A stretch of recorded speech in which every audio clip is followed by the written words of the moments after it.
Bismillahirrahmanirrahim. Assalamualaikum warahmatullahi wabarakatuh. Apa kabar anak-anak yang soleh dan soleha?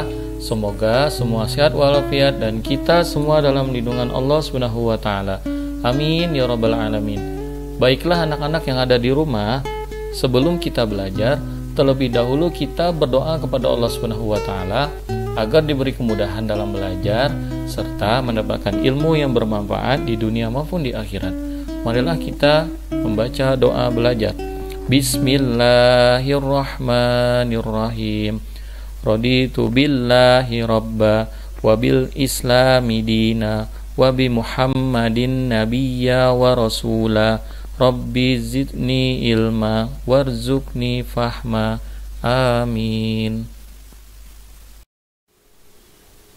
Materi pembelajaran kita hari ini ialah mari melaksanakan sholat dengan submateri perilaku yang mencerminkan pemahaman ibadah sholat. Kelas 4 Sekolah Dasar. Ada beberapa perilaku yang mencerminkan pemahaman ibadah sholat.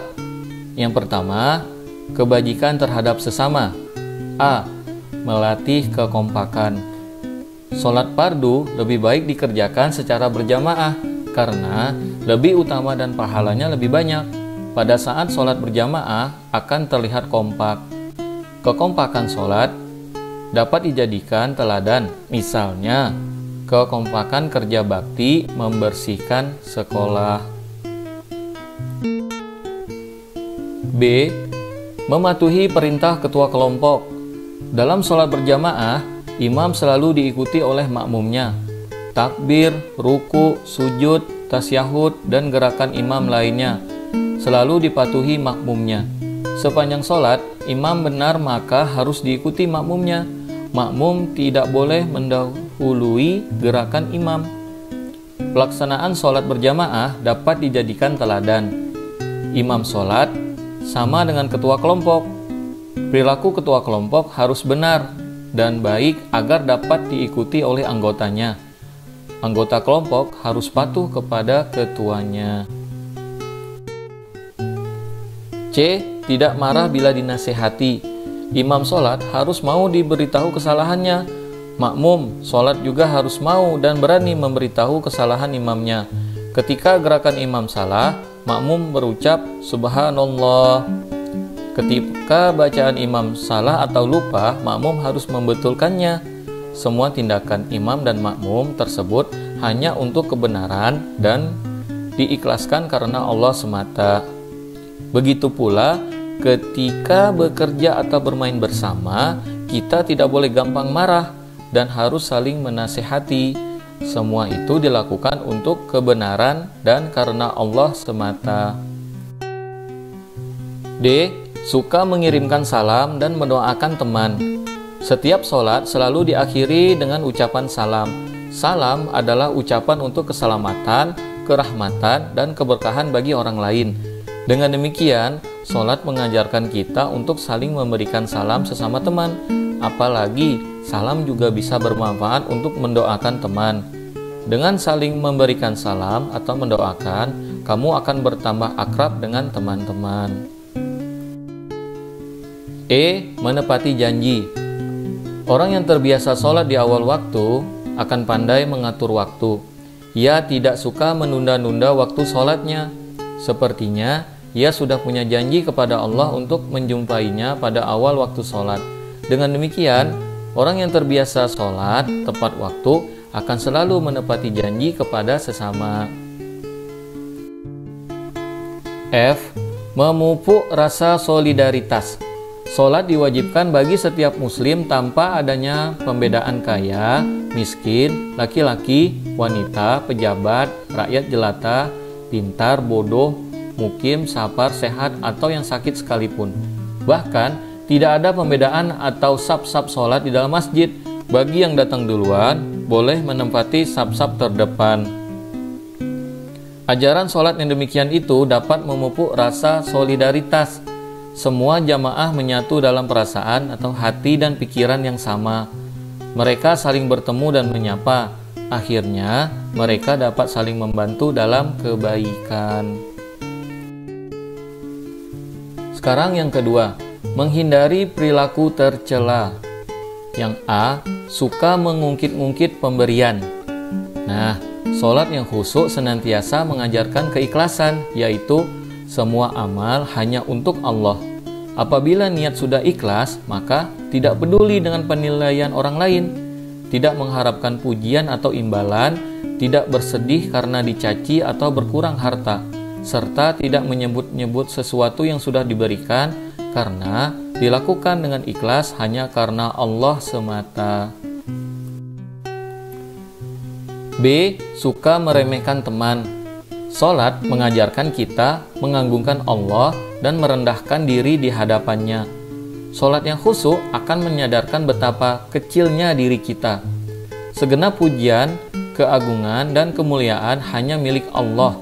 Oleh karena itu, tidak pantaslah kita meremehkan ciptaan Allah lainnya, termasuk meremehkan teman.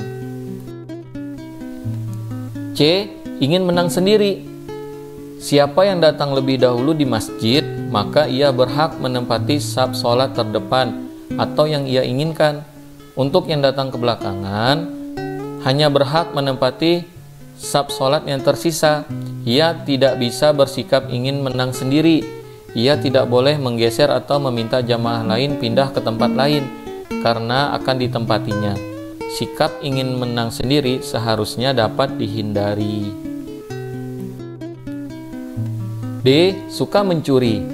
Tatkala membaca doa iftitah dalam sholat, kita sebenarnya telah berikrar bahwa sholatku, ibadahku, hidupku, dan matiku hanya untuk Allah semata. Selain itu, sholat sebenarnya akan mencegah kita dari niat berbuat jahat, termasuk mencuri atau mengambil sesuatu milik orang lain tanpa izin. D. Suka meminta-minta.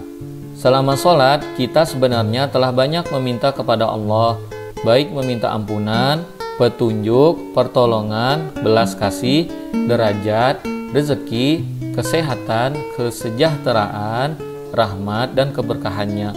Maka, tidak patut kita meminta-minta kepada selainnya.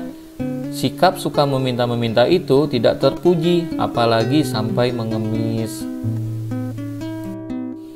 F. Suka berbohong. Orang dapat saja berbohong kepada orang lain, tetapi sebenarnya ia tidak bisa berbohong kepada dirinya sendiri dan kepada Allah. Seorang yang beriman tentu menyadarinya dan tidak akan berbohong ketika ia ingat kepada Allah.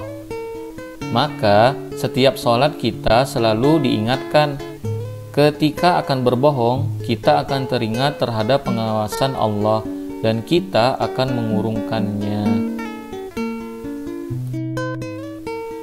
F. Suka mengganggu teman. Nah, kita tidak boleh mengganggu teman yang sedang sholat, apalagi sampai membatalkan sholatnya. Kita harus saling menjaga kondisi agar sholat dapat dijalankan secara khusyuk. Apabila kita sudah terbiasa menjaga kondisi yang baik atau tidak suka mengganggu sholat teman, maka kita akan terbiasa untuk tidak saling mengganggu. Nah, anak-anak, seorang sahabat pernah bertanya kepada Rasulullah SAW, amalan apa yang paling baik di sisi Allah, wahai Rasulullah? Beliau menjawab, ialah sholat tepat pada waktunya. Baiklah anak-anak yang ada di rumah, silahkan diskusikan kepada saudara ataupun orang tua kalian. Yang pertama, sebutkan perilaku yang mencerminkan pemahaman ibadah sholat. Yang kedua, sebutkan hal-hal menghindari perilaku tercela dalam sholat. Selamat mengerjakan, semangat! Alhamdulillah, pelajaran kita sudah selesai.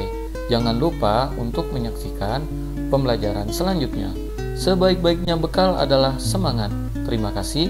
Wassalamualaikum warahmatullahi wabarakatuh.